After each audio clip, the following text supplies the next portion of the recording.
सुप्रभात बच्चों, आप सभी बच्चों का मेरे चैनल विद्या निकेतन पर बहुत बहुत स्वागत है और मैं हूं सुनीता श्रीवास्तव। बच्चों, आज हम हिंदी व्याकरण से लोकोक्तियाँ पढ़ेंगे। इसके पहले हमने मुहावरे पढ़े थे। मुहावरे और लोकोक्तियों का जो प्रयोग होता है उससे भाषा रोचक और प्रभावी हो जाती है। तो मुहावरे क्या होते हैं? मुहावरे एक प्रकार के वाक्यांश होते हैं और उनका सामान्य अर्थ नहीं होता, बल्कि ये विशेष अर्थ का बोध कराते हैं।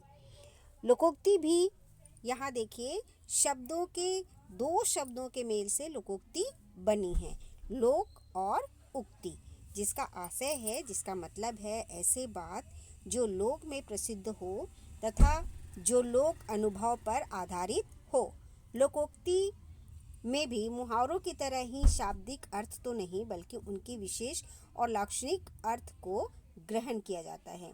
जो भी लोकोक्ति में जो भी लिखा हुआ होता है उनका बिल्कुल साधारण अर्थ से हटकर विशेष अर्थ होता है।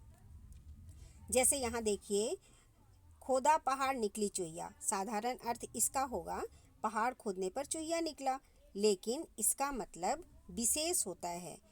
जैसे इसका विशेष अर्थ क्या होगा? परिश्रम अधिक और फल कम। इसी तरह से बंदर क्या जाने अदरक का स्वाद।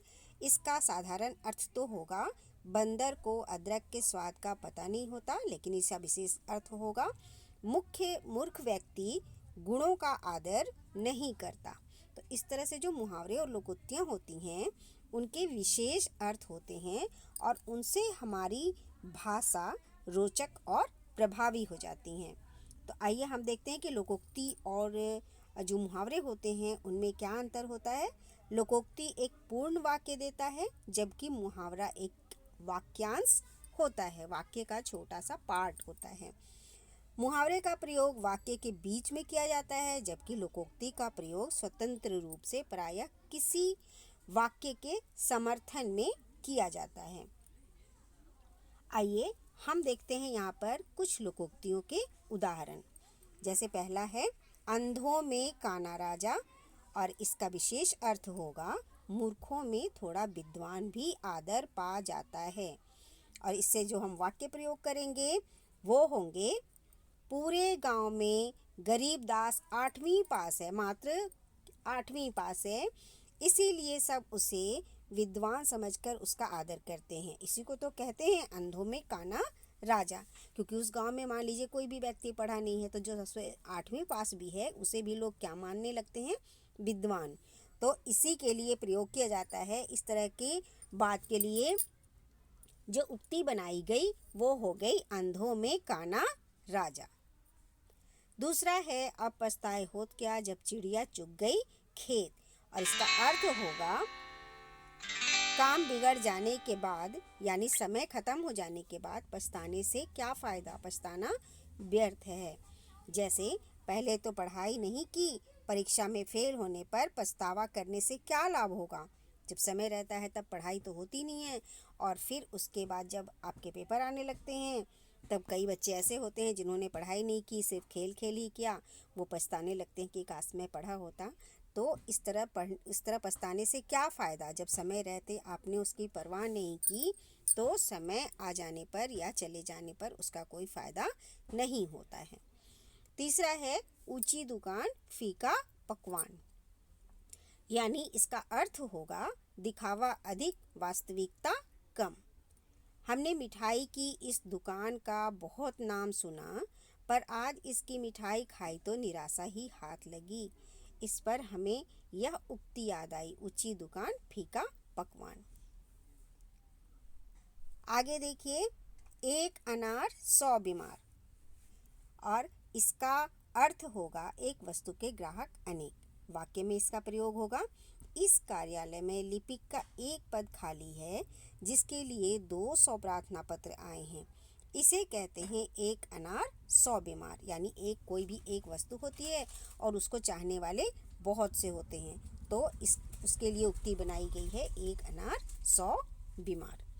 पांचवा है चोर की दाढ़ी में तिनका, अपराधी व्यक्ति सदा सशंकित रहता है। इसका मतलब होगा कि जो भी अपराध जो कोई करता है ना, वो हमेशा शक में रहता है, हमेशा घबराया हुआ सा रहता है और वही उसकी पहचान होती है। और इसका शाब्दिक इसका जो वाक्य होगा वो इस तरह से हम लिखेंगे। दुकान पर चोरी की जांच के लिए जब पुलिस आई तो नौकर शंभू बचकर भागने लगा।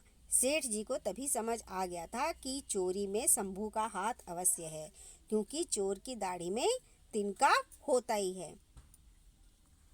आगे है हमारा, जाको राखे साइयां मार सके ना कोई, यानी कि इसका अर्थ होगा जिसका रक्षक भगवान होता है उसका कोई भी बाल बांका नहीं कर सकता। और इसका अर्थ होगा भयंकर सड़क दुर्घटना में 1 वर्ष के बालक को जीवित देखकर सभी कह उठे, जाको राखे साइयां मार सके ना कोई। आगे देखिए, आगे जो हमारी लोकोक्ति है वो है आम के आम गुठलियों के दाम, यानी कि दुगना लाभ होना। जैसे इसका वाक्य प्रयोग हम इस तरह से कर सकते हैं, मैंने व्याकरण की इस पुस्तक से परीक्षा पास कर ली तथा फिर इसे आधे दाम पर बेच भी दिया। इसे ही तो कहते हैं आम के आम और गुठलियों के दाम। तो आप जो भी वाक्य यहाँ पे दिए गए हैं, ज़रूरी नहीं है कि आप उन्हीं वाक्यों को लिखें, आप अपने आप से भी वाक्य बना सकते हैं। अगली जो लोकोक्ति है वो है काला अक्षर भैंस बराबर, और इसका अर्थ होता है अनपढ़ होना। और वाक्य निर्माण इसका होगा, अरे तुम भानु प्रताप से अंग्रेजी में लिखा या पत्र पढ़ने को कह रहे हो, क्या तुम ये नहीं जानते कि उसके लिए तो काला अक्षर भैंस बराबर है। कहने का मतलब है कि भानु प्रताप तो इतना पढ़ा लिखा नहीं है, फिर आप उससे अंग्रेजी पढ़ने के लिए कह रहे हैं। तो ये क्या है कि उस व्यक्ति के लिए ये क्या है, बिल्कुल काला अक्षर भैंस बराबर है, उसे अक्षरों का तो ज्ञान ही नहीं है।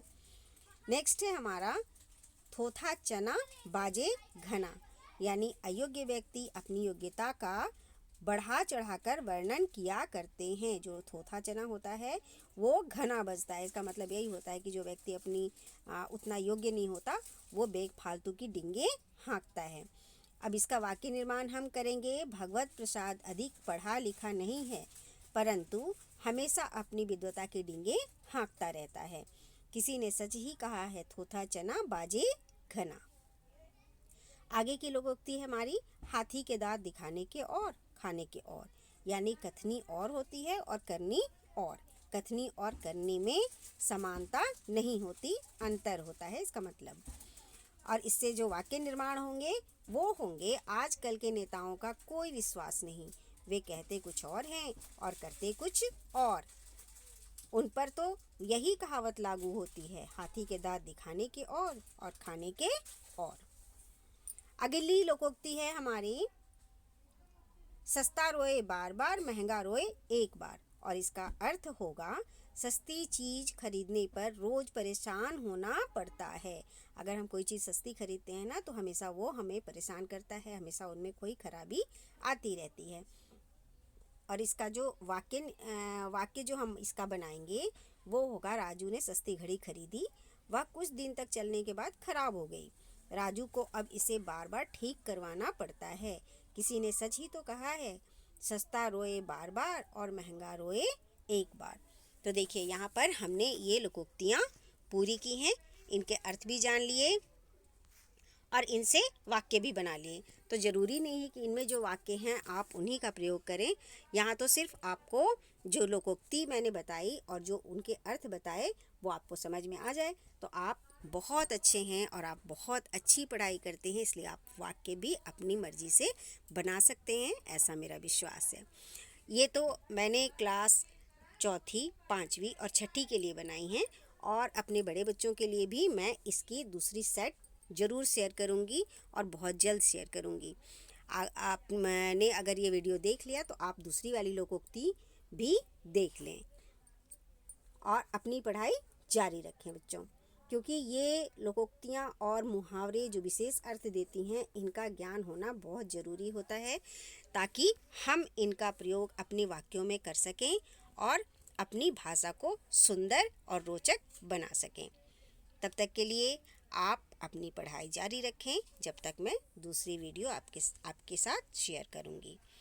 थैंक यू बच्चों, बाय बच्चों, आपका दिन शुभ हो, मंगलमय हो।